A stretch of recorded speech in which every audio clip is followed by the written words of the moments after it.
Hello guys, मैं आपसे आपके अपने यूट्यूब चैनल पीए क्लासेस पर स्वागत करता हूं।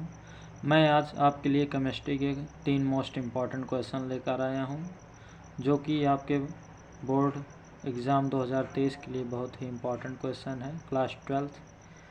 प्रश्न नंबर 1 है, राउल्ट का वाष्प दाब अवनमन नियम लिखिए, इसकी सीमाएं भी लिखिए। तो बहुत ही सरल है, बहुत ही आसान है, जो कि आपके पेपर में 2 से 3 नंबर में पूछा जाता है। तो राउल्ट के नियम के अनुसार राउल्ट जी कहते हैं कि किसी विलयन के वाष्प दाब का आपेक्षित किसी विलयन के वाष्प दाब का आपेक्षिक अवनमन विलेय पदार्थ के मोल प्रभाज के बराबर होता है। इसका जो वाष्प दाब होता है आपेक्षिक अवनमन, वो मोल प्रभाज के अर्थात पदार्थ के बराबर होता है, जिसका सूत्र है P माइनस PS/P बराबर होता है N1/N1 प्लस N2। अब इसका मतलब देखिए, P और PS या N1 N2 का मतलब क्या है। तो जहाँ पर दिया है आपको कि जहाँ P तथा PS क्रमशः विलायक तथा विलयन, अर्थात जो P है वो विलायक है, जो PS है वो विलयन है। विलायक क्या होता है? जिसमें कोई चीज़ घुल जाए। तो विलयन क्या होता है? जो अपने अंदर घोल ले जाए। तो विलयन वो है जो अपने अंदर घोल ले, और विलायक जो है कि जो अपने अंदर अच्छे से घोल ले जाए। के वाष्प दाब हैं N1 तथा N2 क्रमशः विलेय तथा विलायक हैं। विलेय अर्थात जो उसमें घुल जाए, के ग्राम अणुओं की संख्या है। अब आप समझ गए होंगे कि यहाँ P तथा PS क्या है और N1 तथा N2 क्या है। आगे चलते हैं। इसकी सीमाएं हैं, यह नियम केवल अवाष्पशील पदार्थों के विलयनों पर लागू होता है। यह नियम केवल अवाष्पशील पदार्थों के विलयनों पर लागू होता है। दूसरा नियम, वैद्युत अपघट्यों के विलयनों पर राउल्ट का नियम लागू नहीं होता है। जो वैद्युत अपघट्य होते हैं उस पर राउल्ट का नियम लागू नहीं होता है। तीसरा क्या है? राउल्ट का नियम तन विलयनों पर लागू होता है। सांद्र विलयन राउल्ट के नियम से विचलन प्रदर्शित करता है, अर्थात भागता रहता है। सांद्र नियन पर राउल्ट का नियम लागू नहीं करता, जबकि तन विलयनों पर राउल्ट का नियम लागू करता है। तो मुश्किल से मुश्किल केवल 2 सीमाएं पूछते हैं, या तो ऐसे ही डायरेक्ट कह देगा सीमाएं लिखिए, तो आप 2-3 सीमाएं लिख देंगे, उससे ही बहुत है आपके लिए पेपर में। आइए अगला चलते हैं, जो कि आपका न्यूमेरिकल है। इसी में क्वेश्चन नंबर 2, 0.707 ग्राम कार्बनिक यौगिक यह कार्बनिक यौगिक अर्थात स्मॉल w है। क्या है? स्मॉल w दिया है आपको 0.707।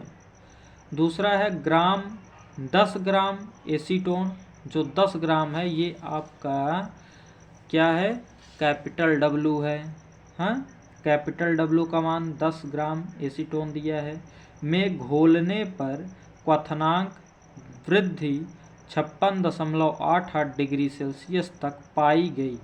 कार्बनिक यौगिक का अणुभार ज्ञात कीजिए। अणुभार ज्ञात करना है, हमें क्या करना है? कार्बनिक यौगिक का अणुभार अर्थात स्मॉल m। फिर एसीटोन का क्वथनांक 56.38 डिग्री सेल्सियस है। यहाँ पर क्वथनांक की वृद्धि कितनी थी? इतनी, और उसका क्वथनांक भार कितना है? इतना।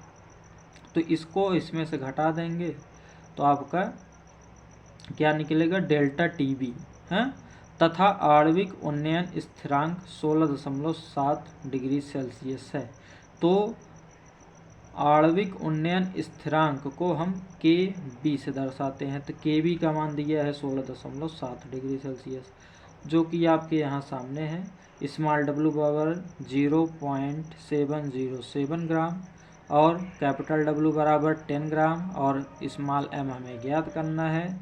तो delta TB 56.88 degree Celsius minus 56.38 degree Celsius है। बराबर घटाएंगे तो 0.5 डिग्री सेल्सियस आएगा और KB का मान 16.60 डिग्री सेल्सियस है, दिया है। बस अब इसे सूत्र पर हम रख देंगे।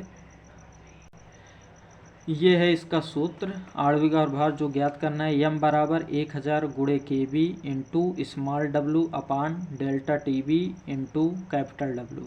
तो उस पर मान रख देंगे। अणुभार m बराबर 1000 गुणे KB का मान 16.7 था, गुणे इसका मान 0.70 था और डेल्टा TB का मान 0.5 था, गुणे स्मॉल कैपिटल W का मान 10 ग्राम था। तो एक जीरो से एक जीरो कैंसिल हुआ। जब इन तीनों को आपस में गुणा करेंगे तो आएगा 11,806.9 और यहाँ पर 0.1 हटाएंगे यहाँ से तो हो जाएगा केवल 5।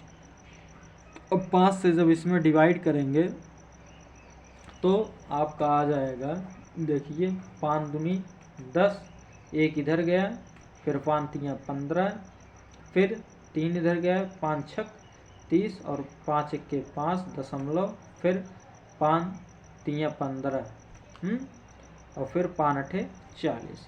तो ये आ गया 2361.38 ग्राम अणुभार आपका निकल गया। अब आइए, आपको समझ में आया होगा। आइए हम चलते हैं अगले क्वेश्चन नंबर 3। तो क्वेश्चन नंबर 3 आपका क्या है, प्रतिलोम परासरण से आप क्या समझते हैं, उदाहरण सहित समझाइए। तो यदि विलयन पर उसके परासरण से अधिक दाब प्रयुक्त करें, यदि विलयन पर उसके परासरण से अधिक दाब, यदि विलयन पर उसके परासरण से अधिक दाब प्रयुक्त करें तो अर्धपारगम झिल्ली के माध्यम से विलयन से विलायक का प्रवाह शुद्ध विलायक की ओर होने लगता है। इस प्रक्रिया को प्रतिलोम परासरण कहते हैं।